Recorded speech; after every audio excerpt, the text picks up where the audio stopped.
Frères et sœurs de l'émission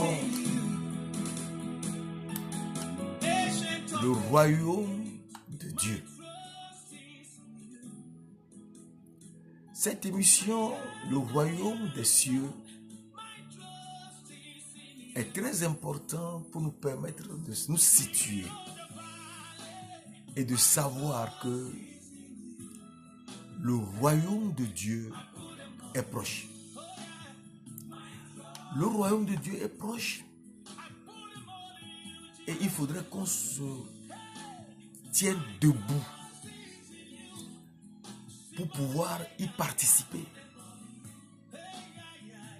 Et le thème de ce matin que nous voudrons développer afin de pouvoir entrer dans ce royaume, c'est Melchisédek, le roi éternel. Il faudrait qu'on sache que le royaume des cieux est proche. Et Melchisédek, c'est lui qui est le créateur de tout. Il est le créateur. C'est lui qui a tout créé. Et lui-même qui a tout créé, il est le roi éternel. D'où nous voudrons seulement étudier Melchisédek, le roi éternel. Qui est Melchisédek, le roi éternel? Si nous le connaissons, nous serons mieux situés et savoir ce que nous faisons sur cette terre. Il est important de savoir que Dieu, qui est Melchisédek, existait avant le commencement. Dans Jean 1, verset 1, la parole de Dieu nous dit: au commencement était la parole. Et la parole était avec Dieu. Et la parole était Dieu. Donc si la parole était Dieu, cela veut dire tout simplement que Dieu est esprit. Et Dieu qui est esprit, dans Jean 4, verset 24, Dieu est esprit. Dieu qui est esprit existait avant le commencement. Et c'est lui-même qui a créé le commencement. Et Dieu qui est esprit, il est invisible. On ne peut pas le voir. Et c'est très important de le savoir. Dans 1 Timothée 1, verset 17, la parole nous dit: au roi des siècles, immortel, seul Dieu, au roi des siècles, immortel, invisible, seul Dieu, soit honneur et gloire au siècle des siècles. Amen. Cela veut donc dire tout simplement que le roi des siècles est le Dieu invisible. Et c'est l'Esprit. Et c'est lui qui a tout créé. Dans Colossiens 1, verset 15 à 17, l'Écriture nous dit: il est l'image du Dieu invisible, le premier-né de toute la création. Donc, le Dieu invisible s'est créé lui-même pour que on le voit. Et c'est très important. Il est l'image du Dieu invisible, le premier-né de toute la création. Donc, il s'est créé lui-même, le Dieu invisible, en tant qu'homme, pour qu'on le voie. Il s'est créé pourquoi? Et c'est ça, ce niveau que nous devons nous situer. Le Dieu invisible qui est la parole nous montre dans Genèse 1, verset 26-27. Puis, Dieu dit. Donc, c'est lui la parole. Dieu dit. Ce que nous avons vu tout à l'heure. Au commencement, était la parole. Et la parole était avec Dieu. Et la parole était Dieu. Dieu était esprit. La parole est esprit. Et Dieu dit. Donc, c'est la parole qui est sortie. La parole s'est exprimée. Donc, il n'y avait rien. Et Dieu dit. Il faut qu'on sache que Dieu, c'est sa propre parole. Faisons l'homme à notre image, selon notre ressemblance, et qu'il domine sur les poissons de la mer, etc., etc., sur tout ce qui rampe sur la terre. Donc, le serpent. D'où, verset 27 nous dit, Dieu créa l'homme à son image. Or, nous avons vu tout à l'heure dans Colossiens verset 15, il est l'image du Dieu invisible. Donc, c'est l'homme que Dieu invisible, le Dieu invisible, a créé à son image. C'est lui, cet homme. Et il le créa pour un but. Il le créa à l'image de Dieu. Qui est créé à l'image de Dieu? C'est très important. Si on connaît celui qui est créé à l'image de Dieu, on se situe bien et on suit la parole. 2 Corinthiens 4, verset 3-4 nous dit, si notre évangile est encore voilé, il est voilé pour ceux qui périssent, pour les incrédules, dont le Dieu de ce siècle a aveuglé l'intelligence, afin qu'ils ne vissent pas briller la splendeur de l'évangile de la gloire de Christ, qui est l'image de Dieu. Donc, Christ est l'image de Dieu. C'est qui Christ qui est l'image de Dieu? Alors, si on connaît Christ, on est mieux situé.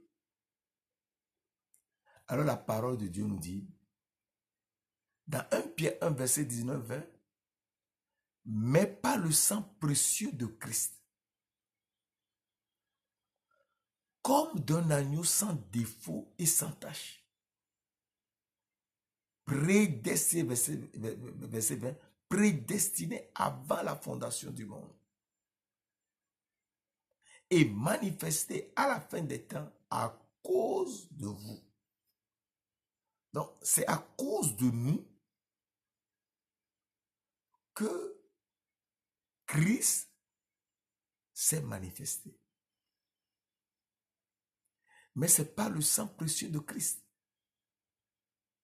Et donc, l'âme se trouvant dans le sang, Christ est venu en chair et est en même temps sa propre âme.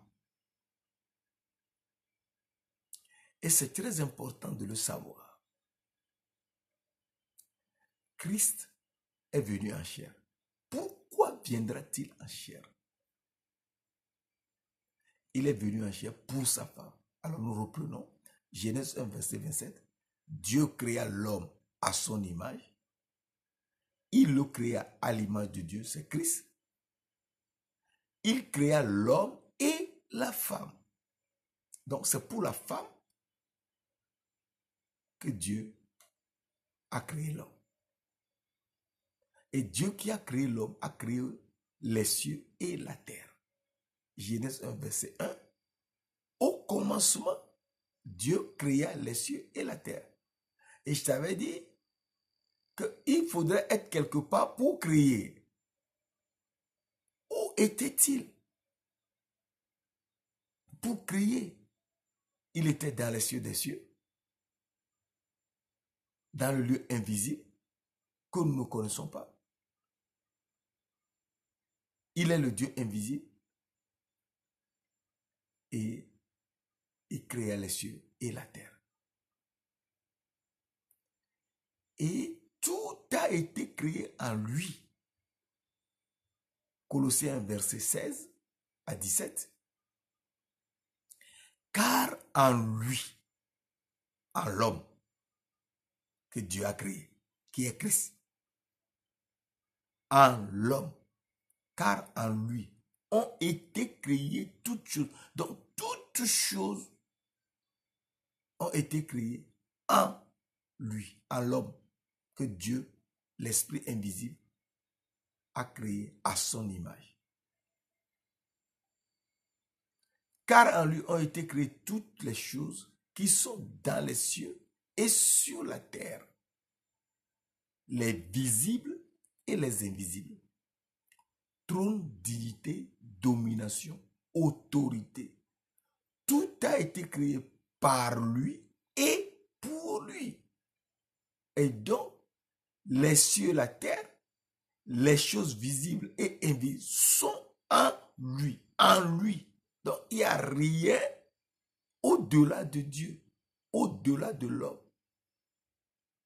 que Dieu créa à sa propre image. Mes frères, mes sœurs, il faut qu'on soit réveillés. Tout ce que nous faisons, c'est en lui. On ne peut rien faire au-delà de lui. Ce n'est pas possible. Puisque c'est lui qui a créé les cieux et la terre. Et les cieux et la terre sont en lui. Les choses visibles et invisibles sont en lui. Trône, dignité, domination, autorité, tout est en lui. Et donc, il faudrait qu'on le connaisse très bien. Qui est-il? C'est le roi éternel. Et c'est cet aspect que nous étudions ce matin. Le roi éternel qui existait avant le commencement. Il faudrait qu'on le connaisse. 1 Timothée 1, verset 17 nous dit, au roi des siècles, immortel, invisible, seul Dieu, c'est lui seul qui est Dieu. Soit honneur et gloire au siècle des siècles. Amen. Donc, le roi des siècles est immortel, invisible, seul Dieu. Le seul Dieu, il n'y en a pas un autre, c'est le seul. Donc, si nous le connaissons un peu, on se réveillerait. Il est le roi éternel. Et c'est très important de le connaître. Jérémie 10, verset 10 nous dit, l'Éternel, qu'on dit l'Éternel, est Dieu en vérité. L'Éternel là, qu'on dit, est Dieu en vérité. C'est un Dieu vivant et un roi éternel. Un roi éternel. Ah, il est Dieu, c'est Dieu. Le seul Dieu, oui, l'éternel. C'est un Dieu vivant et un roi éternel. Il ne change pas. Il est là, c'est lui le roi. Qui est ce roi éternel? C'est important de le connaître. Alors la Bible nous dit, et c'est très important, Dans Genèse 14, et c'est à ce niveau que nous nous situons, Genèse 14, verset 18, Melchisédek, roi de Salem, fit apporter du pain et du vin. Il était sacrificateur du Dieu très haut. Melchisédek, roi de Salem, fit apporter du pain et du vin. Il était sacrificateur du Dieu très haut. Nous comprenons que ce roi éternel est le roi de Salem. Il se nomme Melchisédek. Et Melchisédek, oui. Ce roi éternel, il n'a ni père. Il est sans père, sans mère. Il existait avant même le commencement. Il n'a pas de père. Il n'a pas de mère. Et la parole nous montre bien ce Melchisédek. Dans Hébreu, nous voyons ça dans Hébreu. Dans Hébreu, et c'est là très important, dans Hébreu 7, verset 3, un verset très important que nous ne devons pas oublier. La parole de Dieu nous dit, Hébreu 7, verset 3, qui est sans père, sans mère. De qui on parle? Il y a une personne qui est sans père, sans mère. Oui, c'est Melchisédek. Verset 1, nous reprenons Hébreu 7, verset 1 à 3. En effet, ce Melchisédek, roi de Salem, sacrificateur du Dieu très haut, qui alla au-devant d'Abraham lorsqu'il revenait de la défaite des rois, qui le bénit, et à qui Abraham donna la dîme de tout, est d'abord roi de justice, d'après la signification de son nom, ensuite roi de Salem, c'est-à-dire roi de paix, qui est sans père, sans mère, sans généalogie. Quelqu'un est sans père, sans mère, sans généalogie.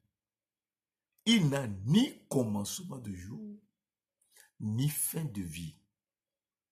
Mais il s'est rendu semblable au Fils de Dieu. Ce Melchisédek demeure sacrificateur à perpétuité. Donc, c'est le Fils de Dieu qui est Melchisédek. Le Fils de Dieu, c'est lui qui est Melchisédek. Il faudrait donc qu'on connaisse ce Fils de Dieu. Si on ne le connaît pas, on est perdu. Qui est ce Fils de Dieu qui est sans père, sans mère, sans généalogie, qui n'a ni commencement de jour, ni fin de vie, mais qui est rendu semblable au Fils de Dieu. Ce Melchisédek demeure sacrificateur à perpétuité. Qui est donc ce Fils de Dieu? La parole nous le montre. Dans Jean 10, verset 36, dans Jean 10, verset 36, la parole de Dieu, celui que le Père a sanctifié et envoyé dans le monde, vous lui dites, tu blasphèmes. Et cela parce que moi, Jésus, j'ai dit, je suis le Fils de Dieu. Alors là, les Juifs, qu'est-ce qu'il raconte? Oui, c'est ça qu'il a dit. Je suis le Fils de Dieu. Jésus, comment tu peux dire que tu es le Fils de Dieu? Oui, il est le Fils de Dieu. Et le Fils de Dieu, c'est lui qui avait dit, dans Jean 10, verset 30, moi, la sagesse et le Père, nous sommes un. Donc c'est lui-même qui est le Père. Oui, le Père éternel, c'est lui qui est le Père éternel. C'est lui qui est le roi éternel. C'est lui qui est Melchisédek. Il n'a ni père, il est sans père, sans mère, sans généalogie. Il n'a ni commencement de jour, ni fin de vie. Il est. C'est lui, je suis. Il est là toujours. Et ce qu'il est, c'est sa propre parole. Il est sa propre parole. C'est lui, Melchisédek, qui est sans père, sans mère, sans généalogie. Il n'a ni commencement de jour, ni fin de vie. Alors, ici, beaucoup se leurrent en disant, mais c'est Marie qui l'a mis au monde. Avant qu'une femme ne mette quelqu'un au monde, il faudrait qu'elle soit enceinte. Et nous avons vu, dans le cas de Marie, que Matthieu nous dit, dans Matthieu 1, verset 18, nous lisons, voici de quelle manière arriva la naissance de Jésus-Christ. Marie, sa mère, ayant été fiancée à Joseph, se trouva enceinte par la vertu du Saint-Esprit. Par la vertu du Saint-Esprit. Donc c'est le Saint-Esprit qui est venu sur elle. Et elle a été enceinte sans aucun rapport sexuel. Donc s'il n'y a pas de rapport sexuel, comment on peut venir dans ce monde? Donc ça veut dire qu'on existait avant de venir dans ce monde. Oui, Jésus existait. C'est lui, Melchisédek. Il existait avant de venir directement dans ce monde. Et c'est lui le Saint-Esprit. Marie, ayant été fiancée à Joseph, se trouva enceinte par la vertu du Saint-Esprit avant qu'ils eussent habité ensemble. Joseph, son époux, qui était un homme de bien et qui ne voulait pas la diffamer, se proposa de rompre secrètement avec elle.